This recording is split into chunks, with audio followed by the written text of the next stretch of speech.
안녕하세요 여러분. 고대 유령 이야기 채널에 오신 것을 환영합니다. 제 채널에서는 여러분이 침대에서 편히 쉬시거나 일하실 때 즐기실 수 있는 흥미진진한 동화들을 공유합니다. 재미있거나 신비로운 이야기가 있으시면 댓글로 남겨주세요. 어떤 이야기든 환영합니다. 더 많은 신비로운 이야기를 들려드릴 수 있도록 제 채널에 좋아요와 구독 부탁드립니다. 오늘은 조선시대 백색증의 미스터리에 얽힌 이야기를 들려드리겠습니다. 그 아이는 태어났을 때부터 하얗게 울었다. 사람들은 보통 그렇게 말하지 않는다. 아기가 울었다. 피를 토했다. 숨을 쉬지 않았다. 그런 말들은 흔하다. 그러나 그날 중종연간에 그 겨울 새벽에 태어난 아이에 대해서는 누구도 검붉게 울었다고 말하지 않았다. 모두가 같은 말을 했다. 아이의 울음이 아니라 하얀 것이 울고 있었다고. 산실에 있던 산파는 그날 이후 다시는 아이를 받지 않았다. 그녀는 밤마다 손을 씻으며 중얼거렸다고 한다. 씻어도 색이 돌아오지 않는다. 그 마을에서는 오래전부터 전해 내려오는 말이 있었다. 조선에서 태어나는 아이는 모두 세 가지 색 중 하나를 가진다. 살의 붉음, 숨의 푸름, 뼈의 누름. 그러나 네 번째 색은 없었다. 없어야 했다. 백색 바이세. 그 색을 가진 것은 사람으로 남지 못한다고 조상들은 말없이 알고 있었다. 내가 그 이야기를 처음 들은 것은 아버지의 관이 아직 차갑기도 전이었다. 마을 어귀에 흙이 덜 마른 봉분이 있었고 그 앞에 놓인 밥그릇에는 김이 나지 않았다. 겨울이라 그런 줄 알았지만 나중에서야 알았다. 그 밥은 식은 것이 아니라 처음부터 따뜻해진 적이 없었다.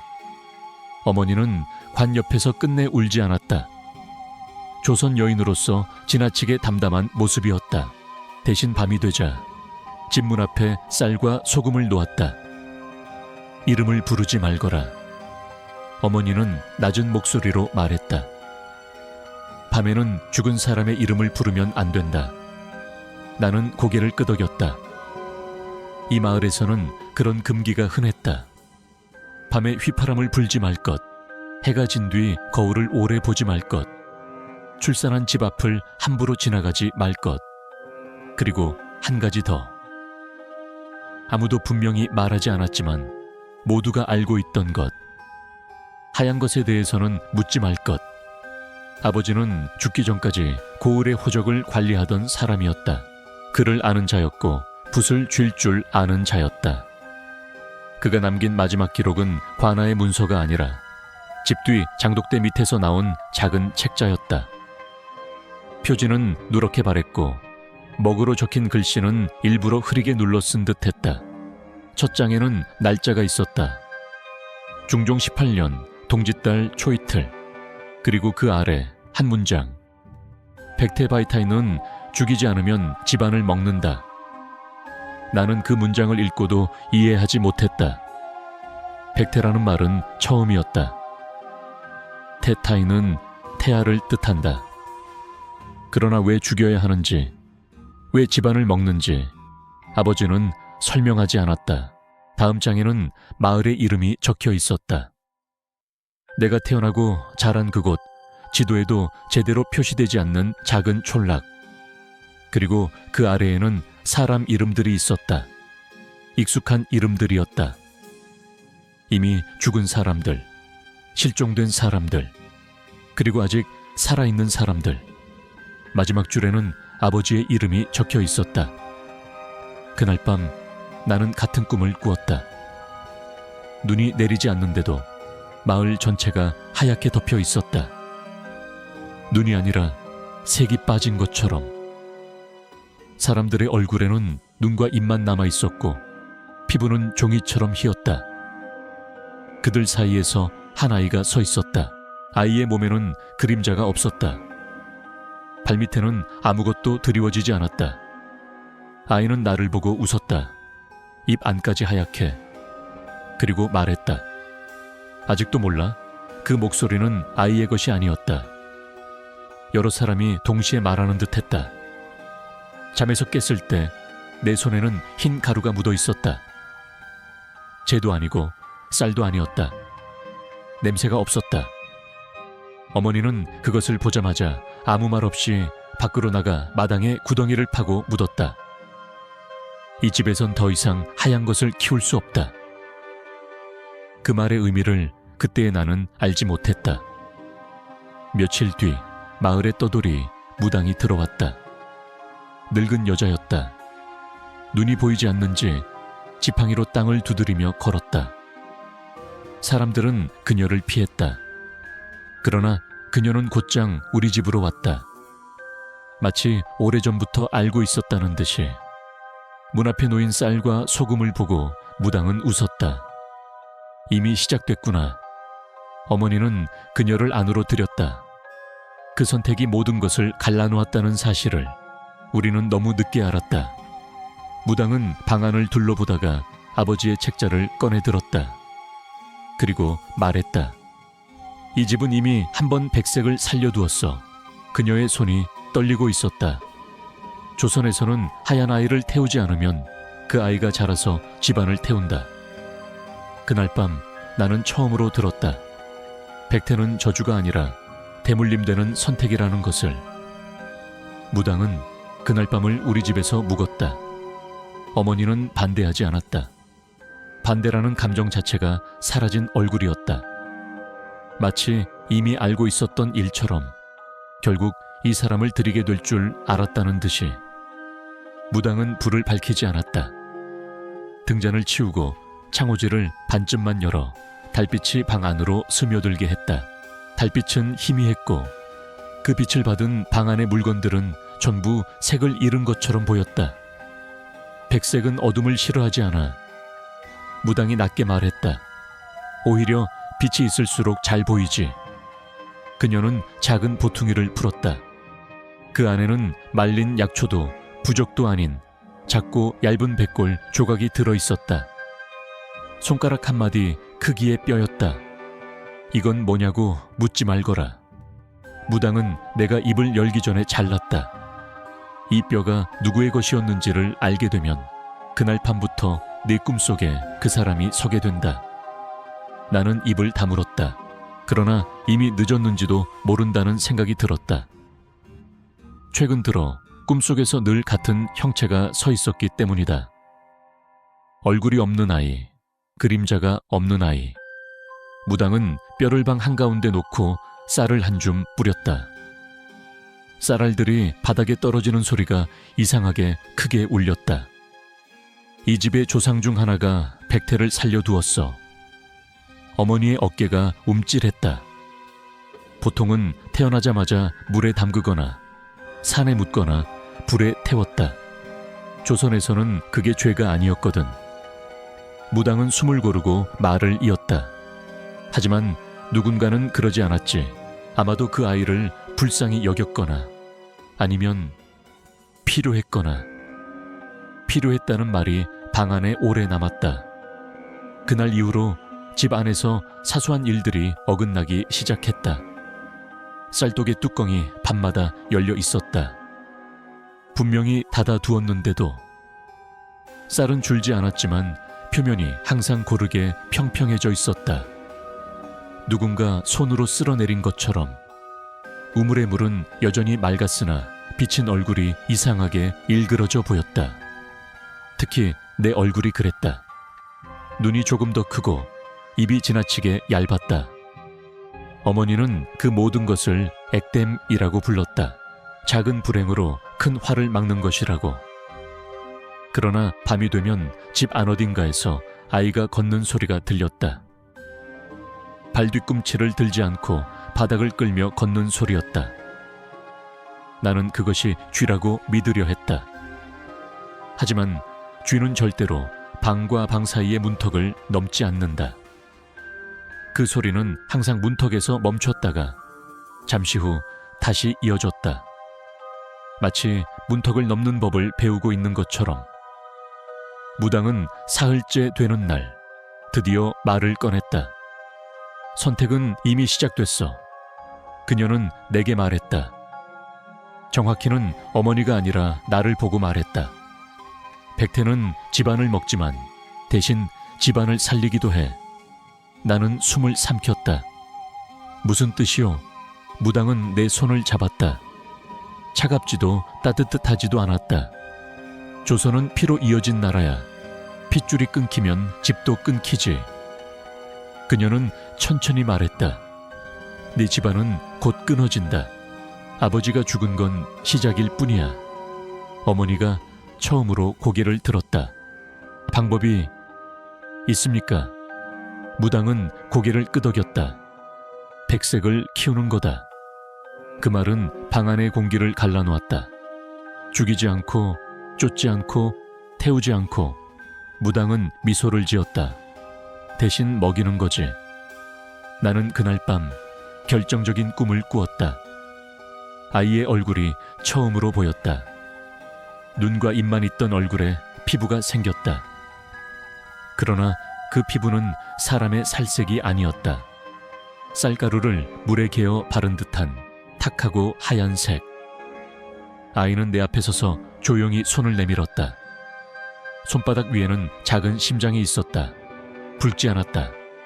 희미한 분홍도 아니었다. 완전히 하얀 심장. 조금씩이면 돼. 아이가 말했다. 한 번에 다 주지 않아도. 나는 꿈속에서 고개를 끄덕이고 있었다. 깨어났을 때 내 손바닥에는 심장 대신 어머니의 머리카락 한 올이 쥐어져 있었다. 그날 아침 어머니는 이유 없이 머리가 빠진다고 말했다. 어머니의 머리카락은 그날 이후로 눈에 띄게 빠지기 시작했다. 아침마다 빗질을 하면 빗살 사이에 하얗게 센 머리카락이 엉겨 있었다. 검은 머리 사이로 섞여 있는 그 흰 시로라기들은 마치 원래부터 그 자리에 있어야 했던 것처럼 자연스러웠다. 나이가 들어서 그렇겠지. 어머니는 그렇게 말하며 웃으려 했다. 그러나 웃을 때마다 입가의 살이 미세하게 떨렸다. 나는 그 떨림이 추위 때문이 아니라는 것을 알았다. 집안의 온도는 오히려 이상할 정도로 일정했기 때문이다. 불을 떼지 않아도 춥지 않았고 여름이 와도 덥지 않았다. 무당은 그것을 보고 집이 먹이고 있다고 말했다. 백색은 열도, 한기도 필요 없어. 사람의 기운만 있으면 돼. 그녀는 더 이상 자세한 설명을 하지 않았다. 설명하는 순간 선택이 아니라 강요가 되기 때문이라고 했다. 조선의 저주는 언제나 사람이 스스로 고개를 끄덕이게 만드는 방식으로만 완성된다고. 며칠 뒤 기이한 일이 하나 더 일어났다. 아버지가 남긴 빚이 사라졌다. 관에서 사람이 찾아와 문서가 잘못되었다며 고개를 숙였다. 세금도 곡물도 우리가 내야 할 몫이 아니었다고 했다. 이웃들은 속삭였다. 애군이 빠져나갔다. 상주가 집을 잘 지키는 모양이다. 어머니는 그 말을 듣고 아무 말 없이 부엌으로 들어가 쌀을 더 많이 씻었다. 쌀알이 물에 잠기자 순식간에 물이 탁해졌다. 그날 밤 아이의 발소리는 더 또렷해졌다. 이번에는 문턱에서 멈추지 않았다. 방 안까지 들어왔다. 나는 눈을 감은 채 숨을 고르고 있었다. 눈을 뜨면 안 된다는 것을 본능적으로 알고 있었다. 그러나 발소리는 내 머리맡에서 멈췄다. 그리고 아주 작은 숨소리가 들렸다. 사람의 숨과는 다른 종이에 바람이 스치는 소리 같은 숨. 잘하고 있어. 아이의 목소리였다. 이번에는 꿈이 아니었다. 무당은 떠나기 전날 나를 따로 불렀다. 이제부터는 네가 집주인이다. 그녀는 내 손에 작은 그릇을 쥐어주었다. 안에는 아무것도 들어있지 않았다. 매달 초하루 이 그릇에 집안에서 나온 것을 담아라. 무엇을 말입니까? 무당은 잠시 망설이다가 말했다. 머리카락, 손톱, 피 한 방울. 나는 숨을 들이켰다. 사람을 죽이라는 말은 아니다. 그녀가 곧바로 덧붙였다. 조금씩 내어주는 거지. 백태는 욕심이 없거든. 그 말이 이상하게도 위로처럼 들렸다. 무당은 떠났고 그날 이후로 우리 집에는 더 이상 불행이 닥치지 않았다. 어머니의 기침은 잦아들었고 마을에서는 우리 집을 부러워하기 시작했다. 조용하고 평안하고 재앙이 비켜가는 집. 나는 그 평온함 속에서 점점 무감각해졌다. 첫 번째로 그릇에 담은 것은 내 손톱이었다. 깎아도 아프지 않았다. 피도 나지 않았다. 그 다음 달에는 어머니의 머리카락을 조금 담았다. 어머니는 모르고 있었다. 아니, 어쩌면 알고 있었을지도 모른다. 그러나 묻지 않았다. 집 안의 공기는 그때마다 조금 더 부드러워졌다. 마치 숨쉬기 쉬운 곳이 된 것처럼. 하지만 그 대신 어머니의 등은 점점 굽었다. 하루 종일 일하지 않아도 뼈가 아프다고 했다. 나는 그것을 액땜이라고 불렀다. 작은 희생으로 큰 평안을 얻는 것. 그렇게 믿지 않으면 계속할 수 없었기 때문이다. 어느 날 밤 아이의 모습이 완전히 드러났다. 그것은 더 이상 아이의 크기가 아니었다. 내 어깨 높이까지 자라 있었고 몸의 윤곽이 분명해져 있었다. 그러나 여전히 생만은 없었다. 눈동자도 머리카락도 손가락마저 전부 같은 백색이었다. 이제 곧 끝나. 그것이 말했다. 조금만 더 주면 돼. 나는 묻고 싶었다. 무엇이 끝나는지, 무엇을 더 주어야 하는지. 그러나 묻지 않았다. 묻는 순간 돌이킬 수 없게 된다는 것을 이미 알고 있었기 때문이다. 그날 밤 어머니가 쓰러졌다. 어머니는 새벽녘에 눈을 떴다. 몸을 움직이지 못한 채 눈만 뜬 상태였다. 나는 그녀의 눈이 어디를 보고 있는지 알아차리는데 시간이 걸리지 않았다. 방 한가운데 아무도 없는 허공. 그러나 나는 알고 있었다. 거기에 무엇이 서 있는지를. 보이니? 어머니의 입술이 미세하게 움직였다. 소리는 거의 나오지 않았다. 나는 고개를 끄덕였다. 거짓말이 아니었다. 나는 그것을 너무 선명하게 보고 있었다. 하얀 것은 이제 사람의 형태를 완전히 갖추고 있었다. 피부는 도자기처럼 매끈했고 관절이 움직일 때마다 소리가 나지 않았다. 무당이 했던 말이 떠올랐다. 죽이지 않으면 집안을 먹는다. 우리는 죽이지 않았다. 대신 먹였다. 하얀 것은 어머니 곁으로 다가가 천천히 손을 얹었다.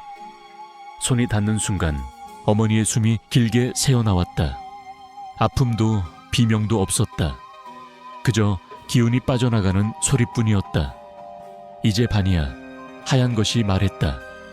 그 목소리는 아이와 어른, 남자와 여자가 겹쳐진 소리였다. 어머니는 그날 이후 걷지 못했다. 의식을 잃은 것도 아니었다. 말도 할 수 있었다. 다만 색이 빠지고 있었다. 피부는 점점 창백해졌고 입술의 붉은 기운은 사라졌다.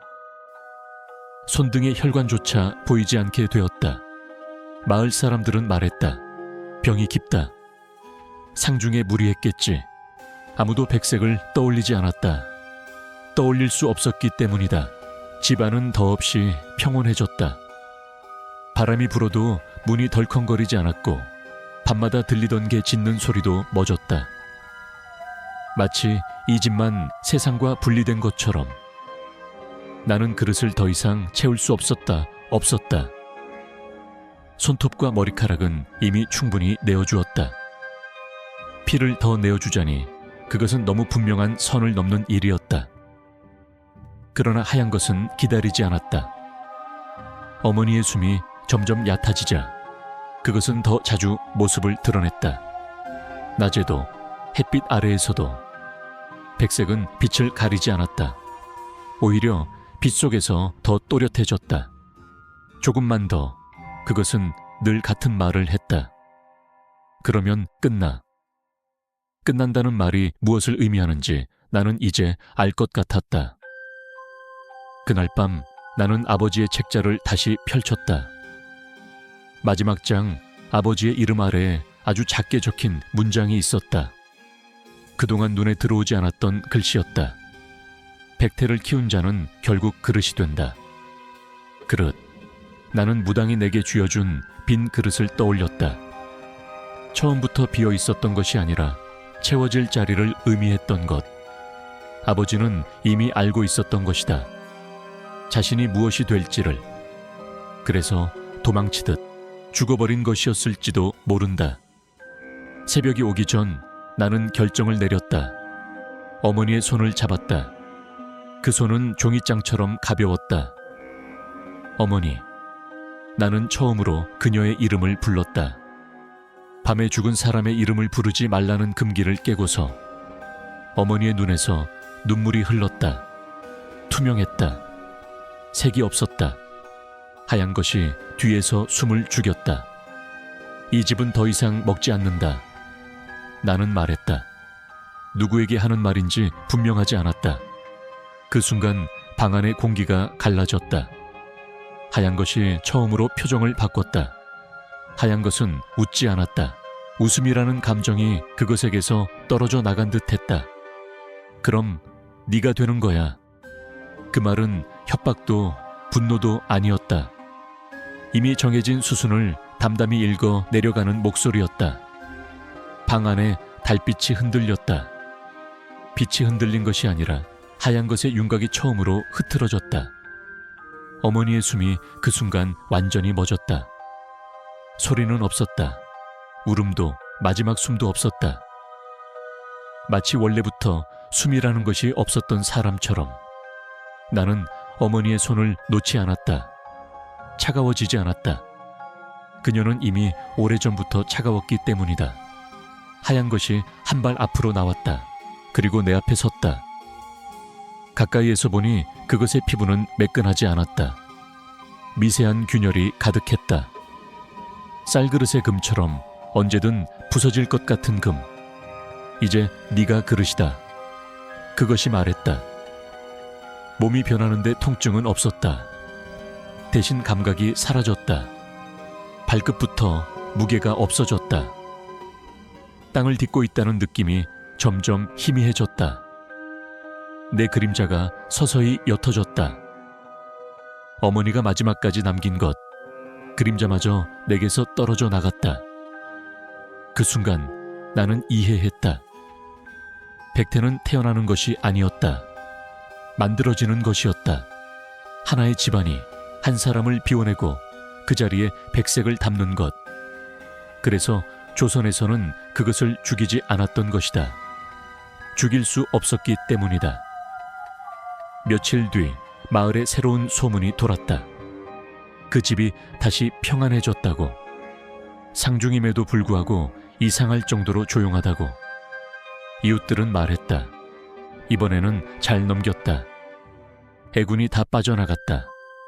그들은 몰랐다. 집안에 누가 남아있는지를. 어머니의 방에는 아무것도 없었다. 관도, 위패도 없었다. 모두 태워버렸다. 대신 방 한가운데에 작은 그릇 하나가 놓여 있었다. 무당이 주고 간 그 그릇. 그 안에는 아무것도 없었다. 비어 있으나 완전히 차 있는 그릇. 나는 이제 밤에 깨어 있다. 발소리를 내지 않는다. 문턱을 넘을 필요도 없다. 이미 집 그 자체이기 때문이다. 가끔 아이의 모습이 떠오른다. 처음 보았던 그 하얀 아이. 그것은 더 이상 없다. 먹을 필요가 없어졌기 때문이다. 대신 집이 숨을 쉰다. 쌀독이 저절로 정리되고 우물의 물이 늘 맑다. 이 집에서는 아무도 병들지 않는다. 대가를 아는 사람만 병들 뿐이다. 아주 오랜 시간이 흐른 뒤 또 다른 상주가 이 집으로 들어올 것이다. 아버지처럼, 나처럼. 그는 아마 장독대 밑에서 작은 책자를 발견할 것이다.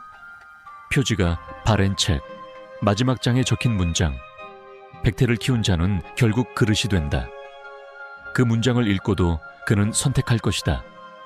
왜냐하면 조선에서는 늘 그래왔으니까. 집안을 살리기 위해 한 사람을 비우는 것. 나는 그 선택을 말리지 않는다. 다만 밤의 한 가지는 지키길 바란다. 죽은 사람의 이름을 부르지 말 것.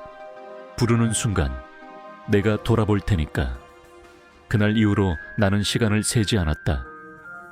계절은 스스로 바뀌었고 해와 달은 이 집을 피해 도는 것처럼 느리게 움직였다. 집은 늙지 않았다. 기와는 깨지지 않았고 기둥에는 벌레가 먹지 않았다. 사람이 살지 않는 집처럼, 그러나 분명히 숨쉬는 집처럼 존재했다. 밤이 되면 나는 늘 같은 자리에 있었다. 문과 문 사이, 방과 방 사이, 사람이 가장 무방비해지는 경계. 거기서 나는 속삭임을 들었다. 처음에는 아주 미약했다. 바람 소리와 구분되지 않을 정도로. 그러나 해가 바뀌고 왕이 바뀌고 세대가 바뀔수록 그 소리는 점점 또렷해졌다. 여긴 아직 남아있나? 그들은 늘 같은 질문을 했다. 집을 찾는 사람들, 피가 끊길 위기에 놓인 사람들. 나는 대답하지 않았다. 대답은 선택을 강요하기 때문이다. 대신 그들이 알아서 보게 두었다. 쌀독이 스스로 정리되는 것을, 우물의 물이 썩지 않는 것을, 이 집만 유독 재앙을 비켜가는 것을. 어느 해 겨울 한 사내가 들어왔다. 그는 아버지와 닮아 있었다. 눈매도 붓을 잡는 손도. 그는 장독대 밑에서 그 책자를 발견했다. 그리고 마지막 장을 읽고 오래도록 움직이지 않았다. 나는 그 순간 아주 희미하게 사람이었던 감정을 느꼈다. 망설임. 그는 그릇을 집어들었다. 무당이 남기고 간 아무것도 없는 그릇. 그는 중얼거렸다. 조금만이면. 그 말은 수백 번, 수천 번 이 집에서 반복되었던 말이었다. 나는 그때 처음이자 마지막으로 개입했다. 문턱에서 아주 약한 소리를 냈다. 아이의 발소리처럼. 사내는 고개를 들었다. 그리고 내 그림자를 보았다. 하얗지 않은, 그러나 색도 없는 그림자. 그는 그 순간 모든 것을 이해했다. 그릇을 내려놓고 뒤돌아서 나갔다. 그 선택으로 그 집안은 끊겼다. 그날 밤 집이 처음으로 울었다. 그 이후로 나는 더 이상 누구도 부르지 않았다. 집은 점점 숨을 멈추었다. 쌀독은 스스로 정리되지 않았고 우물의 물은 서서히 탁해졌다. 나는 알았다. 이제 끝이라는 것을. 백태는 영원한 저주가 아니었다. 사람이 선택하는 동안만 존재하는 것이었다. 마지막 밤 나는 문턱에 서서 한 번 더 다짐했다. 아무도 부르지 않으면, 아무도 돌아보지 않으면 이것은 끝난다. 새벽이 밝아올 무렵 집이 무너졌다. 소리 없이, 먼지 없이, 마치 원래 그 자리에 없었던 것처럼. 지금 이 이야기는 어디에도 기록되어 있지 않다. 다만 가끔 조선의 어느 옛터에서 사람들은 말한다. 저 자리는 이상하게도 사람이 오래 못 산다. 그 말만 남아있다. 하얀 것은 사라졌고 그릇도 사라졌다. 그러나 선택에 대한 기억은 사람의 마음에 남아 다음 이야기를 기다린다.